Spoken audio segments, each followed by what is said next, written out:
wuxuu dhahay gabadha markaa godka ku ridaynay dhar dhan ma wadan uu dhahay iyadoo dhar la-aana baa godka kusoo ridna uu dhahay laakiin waxaan la yaab u dhahay gabadha way karfaneed uu dhahay karfan bay ku dhex jirto uu dhahay yaa karfanta geliyey anaga karfan maba aanan gelin midda kale way carfaysu dhahay wayna dhoola cadeynaysu dhahay bismillaahi raxmaani raxiim assalaamu calaykum waraxmatullaahi wabarakaatuhu kulanti wacan oo wanaagsan asxaabta qaaliga ah kuna soo dhawaada youtube-kayga shukri laba toos mar kale iyo video cusub ayaan ku kulmaynaa haddaa janaal ku cusub tahay fiidiyan yaa kii kuugu horreeyay waxaa kaa codsana janaalkiina subscribe ii saarto fiidiyan ii like garayso asxaabtaadana aa la wadaagtid waana ku mahadsan tahay daawashada fiidiyoyaasheeda maanta waxaa idin wadaa فيديو عصب انت عنا فيديو انه اقود قلنس وحكا عصنا اناد يقول صلي رسولك صلى الله عليه وسلم اللهم صل وسلم على نبينا محمد ما انت وحايدين وذا شيكو عصب شيكدان ويلك سو قدبيي وحو دهاي aniga wuxuu dhahay magacaygu waxaa la dhahaa shaakir wuxuu dhahay da'daydu waa 34 sano jir waxaana u dhashay wadanka Ciraaq waxaana ku dhashay magaalo la dhaho Baqdaad waa caasimada dabcan wadanka Ciraaq ma ogi inaa maqlosini in kale laakiin maanta sabti waaye soo kaniisada waxay nagu haysaa jambiga qeylo zaa'id ah ka yeerayso muusiga cirka ah soo ana waxaan sidahay fiidiyada iska duubo maybe mikrofoonka inuu ka celiyo oo cod zaa'id ku soo qabsanin hadaa dareemo in oo markino music zaa'id uu ka dhex yeerayo waa iska dayn doona haduu normal noqdana waa soo gudbin doona fiidiyaha haddaba shaakir wuxuu dhahay da'daydu waa 34 sano jir Ciraaqi ayaan ahay waxaana ku dhashay magaalada Baqdaad ee caasimadda wadankaasi guri yar oo saqiir ah waxaana ka koobnayn uu yidhi aniga hooyaday iyo aabahay iyo walaashay oo aniga 2 sano iga yar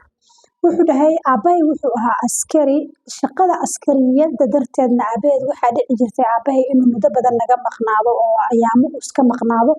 soo tarbiyadeena waxaa qaabilsanayd uu hooyaday ayaa si fiican noo soo tarbiyeysay laakiin tarbiyada hooyadu waxay ku koobnayd uu guriga oo kaliya maadaama hooyay is iga warqabi karin marka banaanka aado dadka aan la socdo meesha aaday iyo meesha ka imaada midna da'daydu markay soo gaartay 10 sano waxaan bilaabay inaan hooyaday been u sheego markay ii labisto shandadayda siiso quraac siiso iskuulka ii dirto ma aadi jirin u dhahay iskuulka waxa aadi jiru dhahay meel masaajid ah oo meel masaajid oo xitaa waxa aadi jiru dhahay masaajid ku dhow xaafadeena halkaas iska gali jiray halkaas ayaan iska joogi jiray ilaa inta duhurka laga adimo oo laga xiiqtiga iskuulka laga iimaanay laga gaaro markaas ayaan gurigeena iska imaan jiru dhahay iskuulkii waa aaday cidna iyo mise shaqii jiray waqtiga waa iska socday asxaabteeda ayaa iskala bixi jiray dhahay meelahaas iska mari jiray hooyaday haday maaqtiin ugu qeyliso ama ay dhahdo waxaan sameeyay waa ku qeylin jiray dhahay waxaan iskaga hayo dhahay waa hooyadaa ka gali jiray waa ku qeylin jiray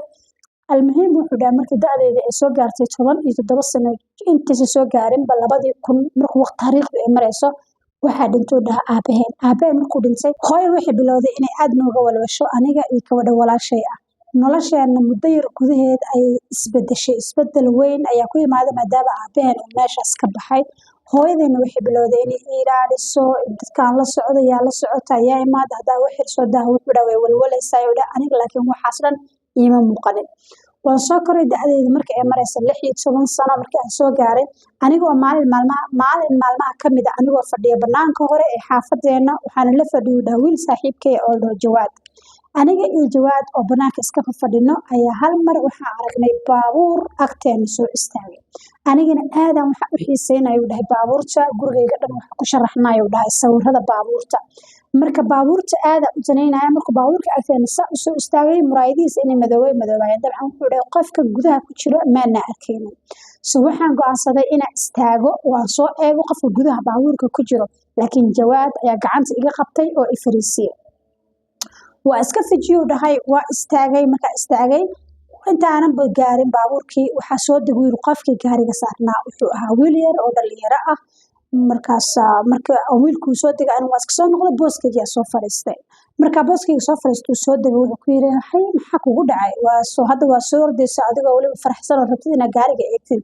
hadda marka aan shaqligayga aragtayna dib u noqotay wiilku wuxuu dhahay shaqligiisa wuxuu labisnaayo dhahay isaga katiinad dahab ah qoorta ugu jirtay labiskiisa isaga qof nuuc kala ah oo markaas waa aan la yaabanayo dhahay markii wuxuu dhahay ambooskiga fariisto dhahay maxaa u cabsatay waxaan u yiri maxaa ka cabsanaa aniga waxa cabsaday ma lahan laakiin inaan ku arkaara waadna soo degatay markaas wuxuu dhahay maya waxba baqin hadaar saxta ina baabuurka baratid oo wadad kaalay sawir aan isbaranaynaay waa istaaguu dhahay aniga markaa istaagay saaxiibkii bardu gacantu iga qabtay wuxuu dhahu yiri fariiso waxaan ku dhahay maxaa kaa qadraacday nin ficeen oo maxaa uga cabsanaysaa adiga soo kor kaal waa fiirinaynaaye markaas ayuu isa kay daayay waa tagay waa isbaranuu dhahay wiilkii waxaan ku dhahu yiri magacaa wuxuu igu dhahay magacayga waxaa la dhahaa Cadnaan aniga waxaan ka imaaday wadanka Mareykanka wax yar muddo aday maalmo gudahooda ayaanba joogaa oo dhahay week more mise bil madri ama waxaan joogaa oo dhahay wadankan Ciraaq hooyaniga iyo hooyaday aabahayna waxaan ku noolnahay wadanka Mareykanka hadda booqasho bisa inta uu imaanay aabahayna wuxuu ii sheegay oo dhahay inuu yahay nin taajir ah oo lacag haysto kaligay ayaan wiil u ah marka way ka muuqatay oo dhahay wiil dalac ku koray oo la dalaciyay oo aabihiis kaligiis ku ah inuu yahay waa ka muuqatay qaabka uu dhaqmay dadka wato baabuurkiisa kulli way ka wada muuqatay ayuu dhahay markaas aan isbaranay marka waxaan dhahay maadaama asaas tahay oo meesha ku cusbaa anna meeshaas fursadaan ka arko dhahay maadaama ninkan uu dhahay nin qaniya ahay oo baabuurkan adduunkan wato oona yahay qof meesha ku cusub waxaan saramay hadduu meesha ku cusub yahay saaxiibo ma lahan marka aniga halkaas fursad waxaan ka arkay inaan aniga saaxiib la noqdo si baabuurka iyo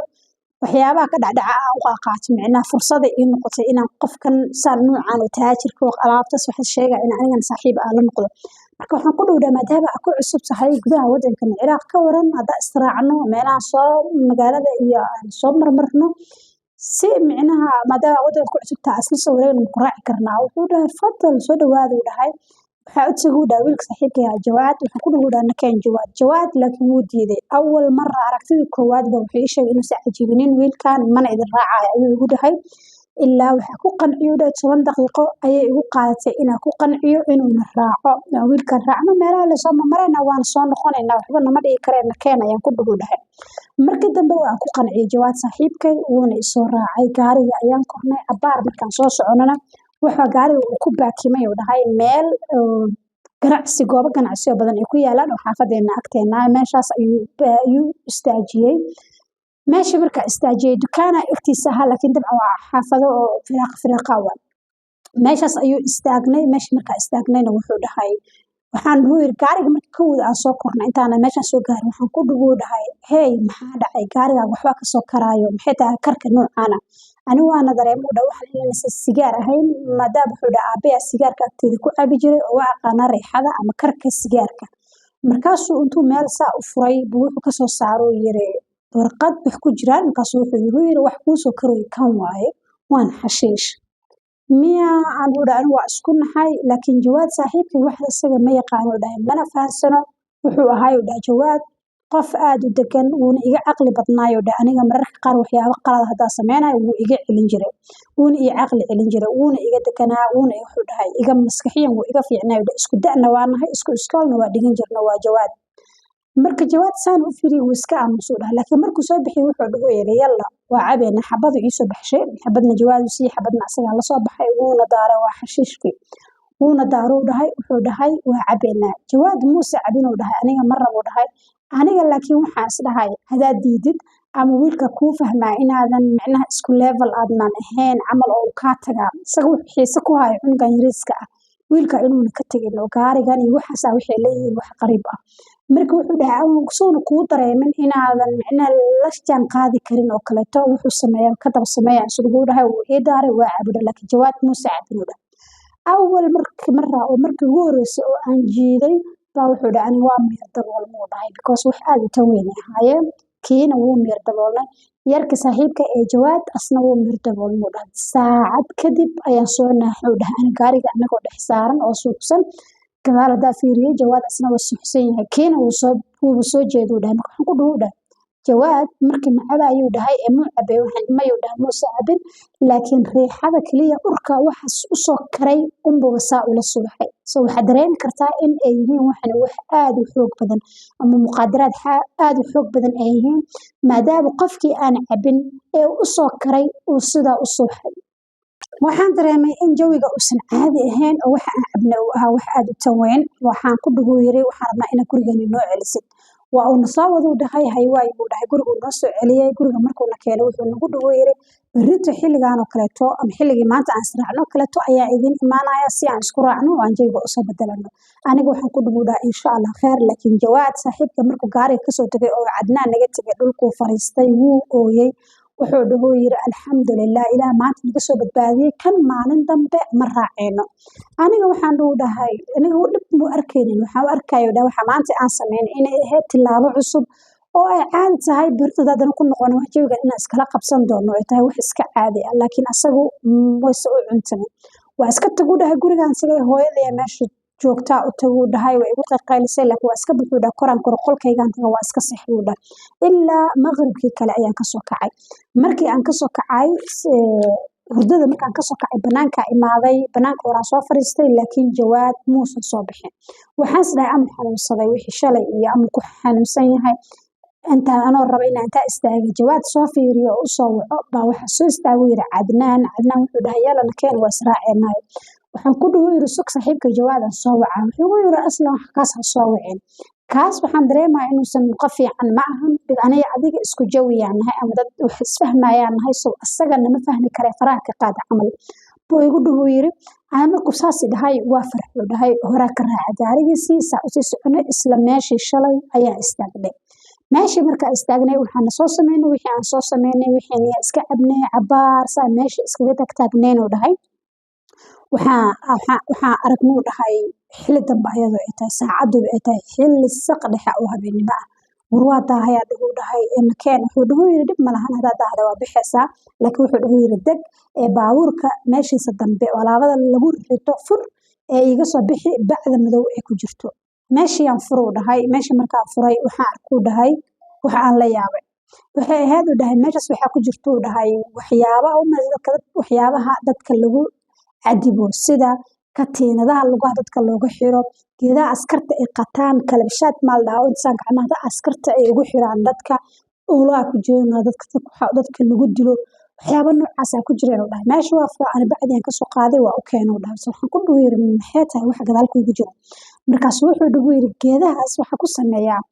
gabdhaha ayaan ku cadibaa markay gabadhii idiido ayaan ku xiraa markaas wuxuu dhahay maxay tahay gabdhaha waxa ka hadlaysaa markaas wuxuu yiri adaa fahmi doonto marka ayaa ila soo socdo aamus ana waa iska aamusoo dhahay maxaa ka qaldan wuxuu yiri waadiga igu dhigay xaalad adag ku sugan marxaladeena waa saan waadiga igu dhahaysay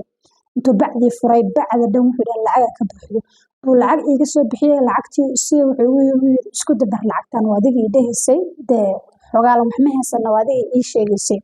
wuuna isoo waday gurigeena imaanay saacadan waxay ahayd 8 saac oo habeenimo waxaan arkay hooyaday oo banaanka hore taagan oo isugayso gaariga markaan saa uga soo degay hooyaday aragtay way soo orduudha waxay dhahay yaa waayo qofkan aan la socota xageesa ku baratay waxaan ku dhaweeyay hooyo waa saaxiibkayga cusub aniga shalay kuu sheegay wuxuu igu tiri adiga qofka aad miska raacaysaa wuxuu yahay adiga aqoon ma iskala soconaysaa way igu qaylisooda markii qaylinayso wuxuu lacagtii uu siiyay cadnaan baa soo bixiyay hooyaan tusooda waxaan isdhahay way farxi doontaa lacagta markii aragto maadaama duruuf sacab ay ku jireen laakiin lacagtii markii aragto wuxuu dhahay hooyada way ka sii dartuu dhahay way waalata xagee ka keentay waxa idin waadada soo dhacay ama ay dhahdaa xagee ka keentay waxaan lacag ah waxaan ku dhahay hooy isdaji ilaa hooy dhulka ku fariisatay saaxiibkii cadnaan wuxuu dhahay iska baxay hooy dhulka fariisatay oo inay jabsatay way iska qaylisay ilaa walaasheed yartahay ay soo degtay oo ay hooyo garbaha ka qabatay oo ay wado ana waxaas wuxuu dhahay muhiimadeeda ma ahayn waxa ii cadaa saaxiibkaygan cusub unba ii cadaayo waa wuxuu dhahay qolkayga jiifka tagay bardu waa iska seexdu dhahay hooyo iyo khayladeeda iyo waxaas dhag bajal kuma siinin subaxdii dambe sidoo kale ilaa maqribkii dambe soo kacay maqribkii markaa soo kacay waxaan rabaa inaan baxo anoo wajiga xataa iska dhaqin waxaan isdhahay dhaha Allah saaxiibka muxuu ku dhigi doonaa ama dahda ama ku dahsaday anoo isdhahayo oo ka cabsanayo inaan ka daahay baa markaa maagi bax waxaan arkuu dhahay albaabkii guriga oo qaful weyn oo saaran hooyo ay xirtay hooyana meeshaan ay fadhiso aniga markaa arkuu albaabkii inuu qafulan yahay hooyo u dhahay ma baxaysid guriga dhan waa jabiyo dhaha alaab hadhihin miisaskii hadhihin wixii dhan waa jabiyo dhaha hooyo waa ku qaliliyo dhahay walaba aanadaan ba u gacan qaadin dhaha khayla dhagawaabi ilaaway inay hooyaday ahayd ama inay hooyadii soo rabeysay soo korisay inay tahay waabi ilaaway dhaha gabadha walaasheed waxa arkaa dheeda jikada dhexdeeda ka oynayso way iga cabsato dhaha xilligaas waxay kadib hooyo markay qayladayda iyo dagaalkii u adkaysay furaha igu soo tuurtay wayna baxdo dhaha qolkeedii gashay albaabka iska furay waxaan arkuu dhahay saaxiibkii cadnaan oo bagaarigiisa u banaanka hore taagan yahay waa galoo dhahay wuxuu arkuu dhahay inaa zaaid u xanaaqsanayo wuxuu dhahay maxaa ku jaaray waxaan u dhahay hooya guriga igu xirtay mana ogola inaan banaanka u soo baxo waxaan ku wuxuu dhahu yiri sigaaro ii daaro dhahay geedkii maanta dhawada soo cabeynay buu ii daaray wuxuu dhahu yiri istaji caadi cab waa cabuu dhahay markaa cabay waxaan dareemay dhahay inaan degay oo caadi ah kusoo laabtay xanaaqi tirada badnaa inuu iga bacay jawi kale taan kale u dhahay aniga wuxuu dhahay noloshii faqiirnimada iyo dhibkii iyo wixii aan ku noolaa dhanba waa ilaa waa dhahay markaa wiilka u imaada hawo kale taa gala wuu marqaabaa soo maaha marka wuxuu dhahay bardu waa baxan uu dhahay habeenkii meelaha iska soo asxaabay waxaan dareemay fiideo inuu zaid u dheer yahay soo laba qayb ka kala dhigay qaybtana hadda soo daayay qaybta kaleetana waa aan ku soo xijin doona waana qaybtii ugu qalqalka iyo cabsida badnayd ha moogaan inaad daawato